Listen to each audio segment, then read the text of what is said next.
ये लहलहाता सूरज सबूत है उस चीज़ का। ये लहलहाता सूरज सबूत है उस चीज़ का, जब लोग गर्मी में अपने घरों में कूलर के हवा में आराम से आराम करते हैं, तब एक किसान ही होता है जो इतनी लहलहाती धूप में अपने खेतों में काम करता है। कि कहना है कि इतनी धूप में, जब इतनी गर्मी में लोग अपने घरों में कूलर में आराम करते हैं, ये हरियाली, ये खेत की हरी भरी फसलें यह सबूत देती हैं, या खेत की हरी भरी फसलें यह सबूत देती हैं कि किसान कितना मेहनत करके हमको उगाता है।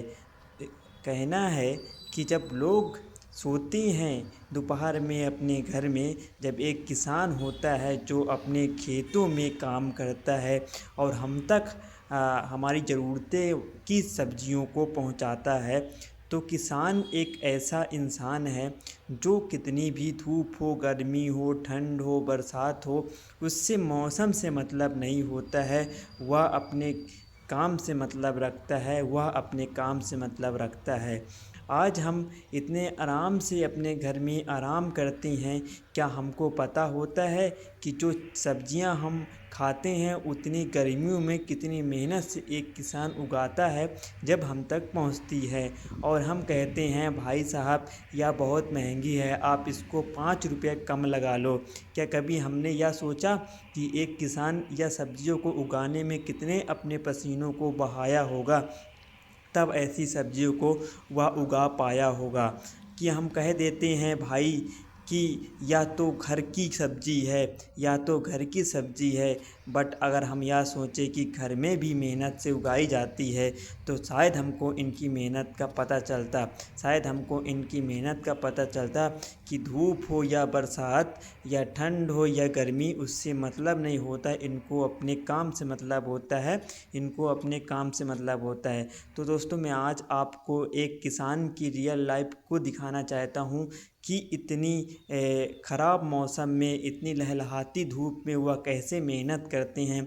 तो आप लगातार देख पा रहे होंगे कि हमारे रमेश भाऊ और राजू भाऊ लगातार लगे हुए हैं अपने कामों में, जो कि आप देख रहे होंगे। यह एक सबूत है इनकी मेहनत का, यह एक सबूत है इनकी मेहनत का कि ऊपर वाला भी देखता होगा, कि ऊपर वाला भी देखता होगा कि गरीब के ही हिस्से में परेशानियां आती हैं, गरीब के हिस्से में ही सब चीज़ें आती हैं। क्योंकि जो रईस है, जिनके पास पैसा है, वह तो आराम से अपनी एसी की हवा में अपने घर में आराम से सो रहा होता है, जितनी टाइम हम लोग अपने खेतों में काम कर रहे होते हैं, हम अपने खेतों में काम कर रहे होते हैं।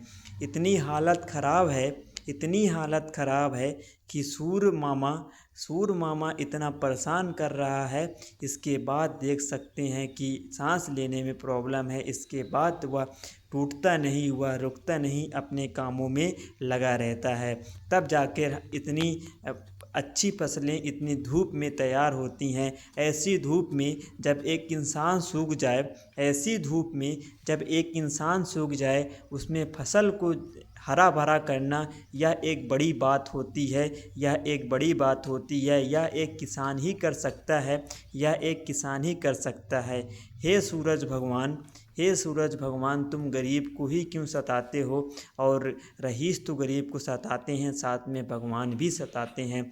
आप माहौल देख रहे हैं लगातार, ये हमारे राजू भाव भी काम कर रहे हैं। एज का मतलब नहीं, किसानी में एज का मतलब नहीं, पूरी फैमिली लगी होती है। धूप हो या बरसात, उससे मतलब नहीं होता, क्योंकि हमको फसल तैयार करनी होती है, क्योंकि हमको फसल तैयार करनी होती है। राजू भाऊ हमारे सोच रहे हैं कि इसमें कैसे क्या किया जाए, क्योंकि धूप बहुत ज़्यादा होने के कारण जो हमारी फसल है वो नुकसान हो रही है। यह धूप नार को एकदम जला दे रही है, क्योंकि धूप बहुत ज़्यादा पड़ती है, गर्मी बहुत ज़्यादा पड़ती है। यही सोच के हम सूर्य देवता को बोलते हैं कि थोड़ा सा कम हो जाओ, अपनी रोशनी थोड़ा सा हमारे खेत में कम बरसाओ, जिससे कि हम अपनी फसल को तैयार कर सकें। अब इधर ये काम हो रहा होता है, उधर हमारे पापा जी उधर गैया तोड़ती हैं, जानवर भी हमारे खेतों में घुस जाते हैं, तो उसकी जुगाड़ करने में लगे हैं, उसकी जुगाड़ करने में लगे हैं। तो साथ में वो मुझे भी बुलाते हैं तो मैं जाता हूँ। आप देख सकते हैं तार और प्लास लेकर कि हमारे खेतों में जानवर घुसने के कारण जो रुझान होता है उसको तोड़ दिए हैं, तो पापा लगे हैं अब मुझे भी बुला रहे हैं। तो आप देख सकते हैं मैं प्लास और तार लेकर जाऊंगा और उसमें उसमें रुधाई करेंगे। तो आइए आप देखिए, ये देखिए हम सब लगे हैं, हमारे पापा जी हमारे राजू भाई भी लगे हैं, क्योंकि यहीं से जानवर घुसते हैं तो उसकी व्यवस्था करने में। इतनी गर्मी है कि राजू भाई की हालत बता रही है कि बहुत ज़्यादा गर्मी होने के कारण खुजली हो गई है। आई होप आज आपको एक किसान की रियल लाइफ, चाहे मौसम जैसा भी हो, अच्छा लगा होगा। तो सूरज देवता को हम प्रणाम करते हैं और लगभग अभी होने वाला है शाम, सूरज देवता जाने वाले हैं, हमारा काम भी ख़त्म हो गया है। आप देख सकते हैं कितने प्यारे लग रहे हैं। तो उनको प्रणाम करके हम वीडियो को एंड करते हैं। आई होप आज का ब्लॉग अच्छा लगा होगा। ब्लॉग अच्छा लगे तो लाइक करें एवं हमारे चैनल को सब्सक्राइब करें।